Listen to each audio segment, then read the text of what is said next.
Hello students, today I have come up with the next part of the chapter P block elements from class 12 syllabus.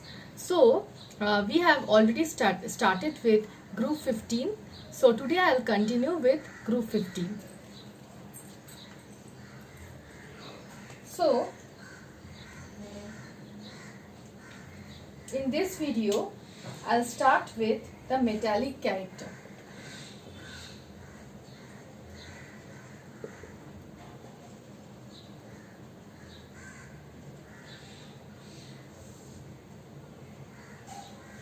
Metallic character. What do you mean by metallic character? Metallic character is basically determined by the electropositive nature of the elements. How much electropositive an element is, that is basically the metallic character of an element. More electropositivity, higher will be the metallic character. Okay, so it is seen that the group 15 elements are less metallic as compared to the group 14 elements. This is because as we move from left to right across a period, what happens? Atomic radii decreases. This is the first point. The second point is ionization. Okay, I won't write as ionization enthalpy as the second point. I will write atomic radii decreases, nuclear charge increases,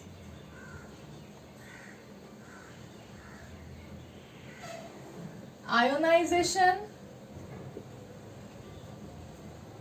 enthalpy increases. And what do you mean by such points?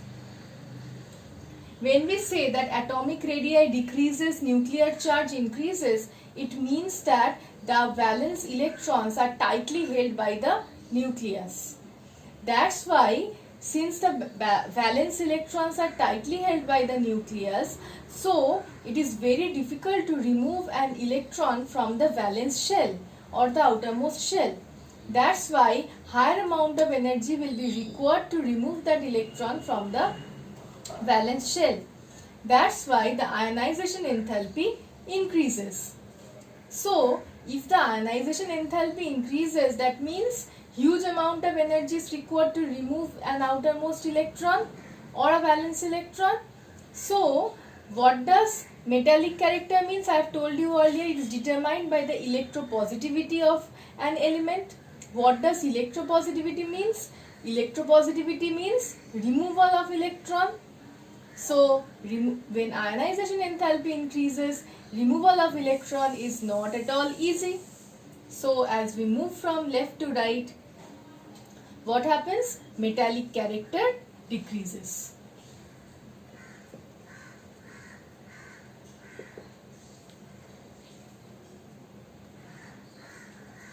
Therefore, metallic character decreases and non-metallic character increases. So the metallic character of group 15 is less than that of group 14. But as we move down the group, what happens? As we move down the group, the atomic radii increases,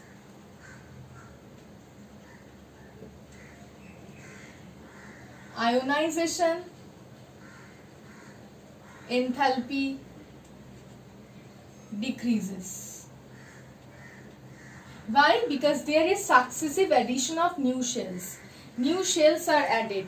That's why the outermost electrons or the valence electrons are not as tightly held by the nucleus as in case of moving from left to right across a period. So So removal of an outermost electron is much easy on moving down the group. It becomes easier as we move down the group. That's why on moving down the group, therefore metallic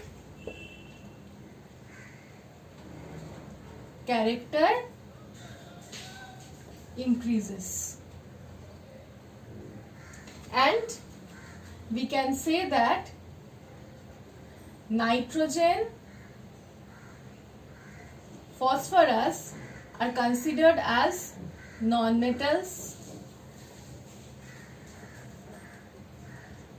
Arsenic, antimony are considered as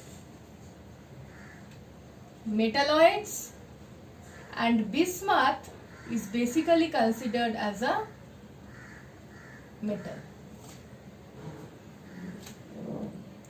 Okay, so this is about metallic character. Next I'll come to oxidation state.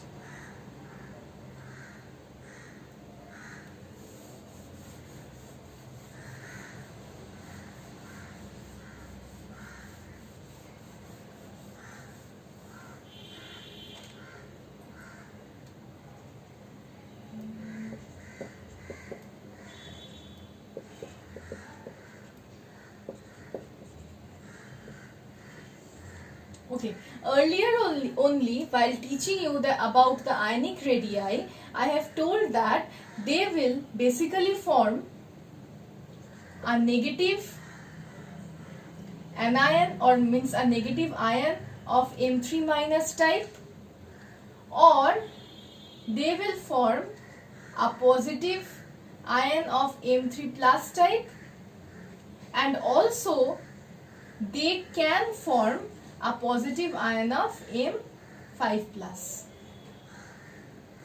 But I have told you earlier that this M5 plus is not possible, means this M5 plus is not exhibited by the higher members of this group like antimony and bismuth, due to the fact that the 6s electrons do not easily participate in the bonding because of the inert pair effect. 5s and 6s electrons, because of the inert pair effect. So let me continue with this. When the anion is of M3 plus 3 minus type, then what will be the oxidation state? It will be minus 3. When it is of plus 3, means it is 3 plus type, then the oxidation state will be plus 3, and for M5 plus it will be plus 5. Now it is seen that the elements basically, means we have known that the bonding basically occurs by two different procedures. One is the electron transfer. Okay, so the first point is the electron transfer. Normally we all know that nitrogen is highly electronegative in nature, so it will easily take away 3 electrons from any other element which is more electropositive than nitrogen, or we can say which is less electronegative than nitrogen, and it can easily form N3 minus or nitride ion. Okay, now when we are coming to phosphorus, we know that as we move down the group from nitrogen to phosphorus, the electronegativity decreases. So the ease with which nitrogen will accept 3 electrons, phosphorus will not accept the same 3 electrons with that much ease. So phosphorus, being less electronegative than nitrogen, phosphorus being less electronegative than nitrogen, it will have a lesser tendency. It will have a lesser tendency to form P3 minus. Okay, which means that for N3 minus, the oxidation state was -3. For P3 minus also the oxidation state is -3. What we have said that for phosphorus there will be a lesser tendency to form the P3 minus. Means as we move down the group, the tendency to form or the tendency of the elements to remain in -3 oxidation state, that tendency will decrease on moving down the group. And the tendency to form +3 oxidation state will increase on moving down the group. As a result, we have known that antimony and bismuth, they easily remain at the +3 oxidation state, but +5 should be more favorable. But still they do not remain in the +5 oxidation state because the 5s and the 6s electrons show inert pair effect. Okay, so they will show +5 oxidation state. The higher members will show +5 oxidation state only if they remain in the only if they show covalent bonding, means for sharing of electrons. It is not possible by the transfer of electron, but +5 oxidation state can be shown only through sharing of electrons, that is by covalent bonding. So let's come to covalent bonding. The second procedure is electron sharing.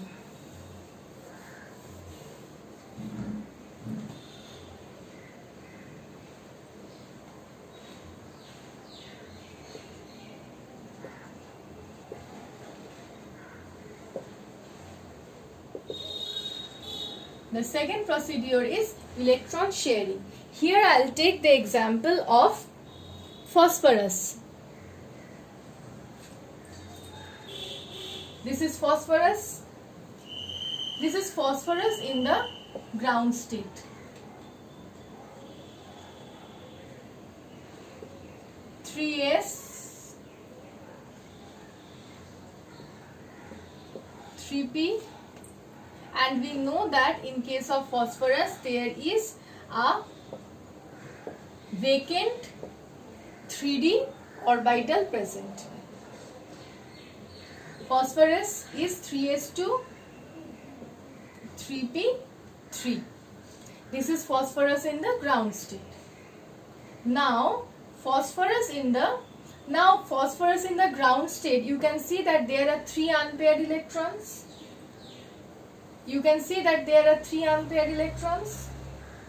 So they can easily form 3 bonds with 3 other electronegative atoms. When we are considering the compound PCl3, then we can say that there are 3 chlorine atoms. It can form bond with the 3 chlorine atoms, and this 3s electrons will not participate in the bonding and remain as lone pairs. Then the compound formed can be PCl3. This happens when phosphorus remains in the ground state in PCl3. But what happens in PCl5? In the presence of 5 chlorine atoms, phosphorus will go to its first excited state. What happens in the first excited state? One electron from the 3s will be excited to the higher energy, vacant, energetically accessible 3d orbital. And what we will see?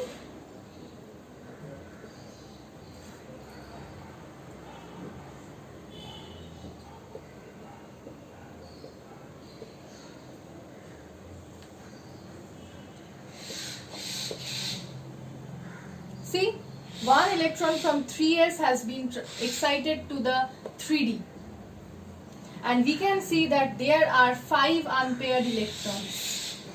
So 5 unpaired electrons can easily share 5 other electrons from 5 different elements and can easily form 5 covalent bonds.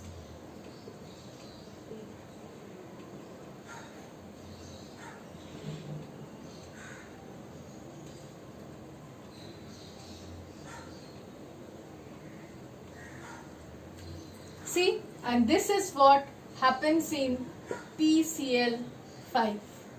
Now the question is, why nitrogen cannot remain in the +5 oxidation state? Because in order to remain in +5 oxidation state, one electron from the 3s need to be excited to the 3d, no?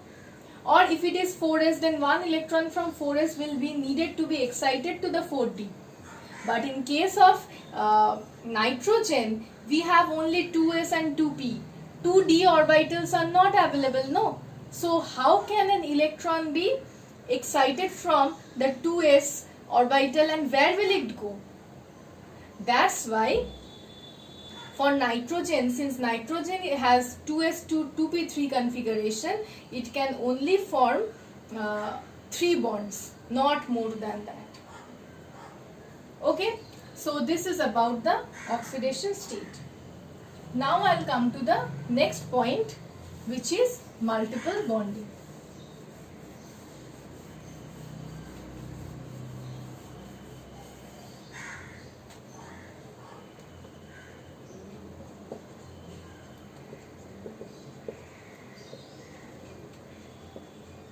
It is seen that nitrogen has a high tendency to form p-pi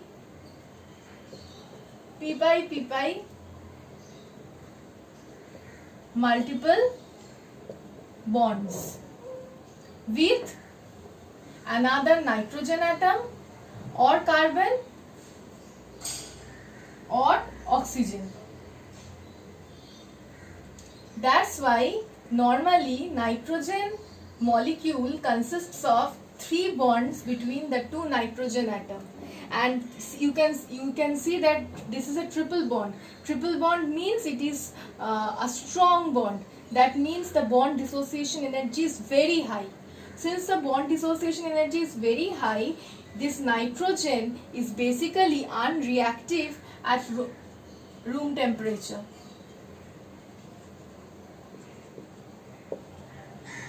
High bond dissociation energy.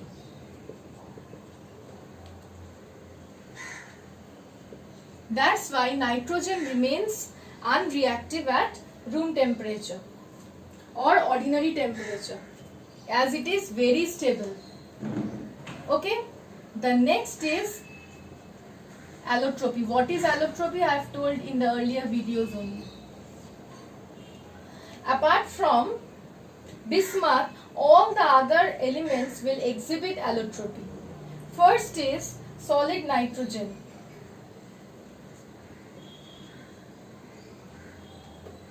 It has 2 allotropic forms. One is the alpha nitrogen and the other is the beta nitrogen. The alpha nitrogen, this is a cubic crystalline form, and this is hexagonal crystalline form. Now what is cubic, what is hexagonal? You will learn in the chapter of solid state, where you will understand the different geometry or shapes of the crystals. The next allotropy I'll show is of phosphorus.